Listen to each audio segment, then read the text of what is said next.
সাংস্কৃতিক তথা শৈক্ষিক নগৰী যোৰহাট চহৰৰ এখনি ঐতিহ্যমণ্ডিত শিক্ষা অনুষ্ঠান ৪ নং ৱাৰ্ড প্ৰাইমাৰী স্কুলে এই বৰ্ষৰ অক্টোবৰ মাহৰ ২৬ আৰু ২৭ তাৰিখে বিদ্যালয়খনিৰ ৮৩তম প্ৰতিষ্ঠা দিৱস ও প্ৰাক্তন শিক্ষাৰ্থী সমাৰোহ উদযাপনৰ আয়োজন কৰিছে। উল্লেখযোগ্য যে ইতিমধ্যে বিদ্যালয়খনৰ বহুতো প্ৰাক্তন শিক্ষাৰ্থীৰে এখনি প্ৰাক্তন শিক্ষাৰ্থী সমিতি গঠিত হৈছে।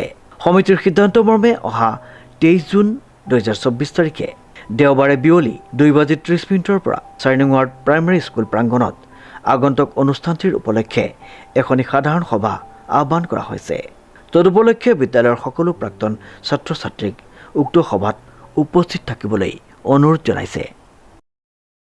অসমীয়া বোলছবি প্ৰতিশ্ৰুতিয়ে এমাহ সম্পূৰ্ণ কৰাৰ উপলক্ষে এটি বিশেষ অনুষ্ঠান অনুষ্ঠিত হৈ যায় ইলি মাল্টিপ্লেক্সত।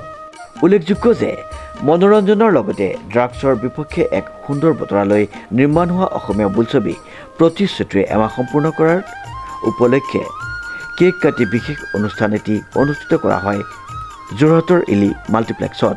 উক্ত অনুষ্ঠানত এগৰাকী শিশু জোহান সাধনা আৰু বিশিষ্ট অতিথি হিচাপে উপস্থিত থাকে এগৰাকী IPS বিষয়াৰ পৰিবাৰ ববি বৰুৱা। উল্লেখযোগ্য যে প্ৰতিশ্ৰুতি উপভোগ কৰা প্ৰতিজনকে কেক বুনিয়া লাডু বিতৰণ কৰে সাংস্কৃতিক অনুৰাগী প্ৰিয়ংকা ৰয়ে।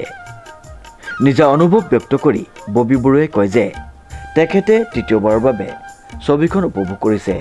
সমীৰ ৰয়ৰ সামগ্ৰিক পৰিকল্পনাত সম্পন্ন হোৱা উক্ত অনুষ্ঠানত ছবিখনৰ প্ৰযোজনা নিয়ন্ত্ৰক সমীৰ শইকীয়া উপস্থিত থাকি ছবিখন উপভোগ কৰা ৰাইজক ধন্যবাদ জ্ঞাপন কৰি সকলোকে অসমীয়া ছবি উদ্যোগটিক উৎসাহিত কৰিবলৈ আহ্বান জনায়।